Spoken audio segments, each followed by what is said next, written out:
धोकादायक आहे याचं नोटिफिकेशन देखील निघालेलं आहे आणि तशा प्रकारे गावकऱ्यांनी देखील त्या ठिकाणी म्हणजे लोकांनी त्याचा वापर करू नये अशा प्रकारची विनंती केली होती। 10 जूनला कंत्राट दिल्यानंतर काम जरी सुरू झालं असतं तरी एवढ्या लवकर तर तो पूल झाला नसता। याच्यामध्ये जिल्हाधिकाऱ्यांनी हा जो पूल आहे हा धोकादायक आहे अशा प्रकारची घोषणा केली होती।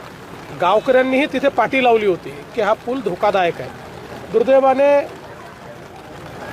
पर्यटक त्या ठिकाणी आले, काही प्रमाणात अनेक वेळा अशा गोष्टींकडे फार लक्ष आपण देत नाही, म्हणजे कोणाची चूक नाही आहे त्याच्यामध्ये, पण किंवा इतका तो कमकुवत झाला असेल असं कदाचित त्यांच्या लक्षात आलं नसेल, त्यामुळे पर्यटक त्या ठिकाणी गेले।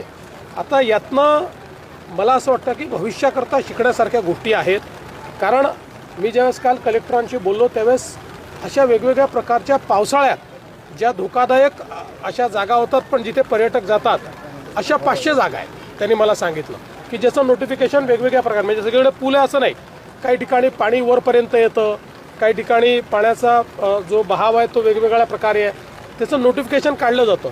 त्या ठिकाणी काही ठिकाणी पोलीस देखील ठेवले जातात, काही ठिकाणी गावकऱ्यांना देखील इन्व्हॉल्व केलं जातं, पण हे अधिक सजगतेनं आपल्याला करावं लागेल, कारण हे महिन्या 2 महिन्यापुरतं स्पॉट्स वल्नरेबल असतात, पण तिथल्या सौंदर्यामुळे लोक त्या ठिकाणी जात असतात, तर त्यांना कसं सुरक्षित ठेवता येईल हा प्रयत्न आपल्याला करावा लागेल।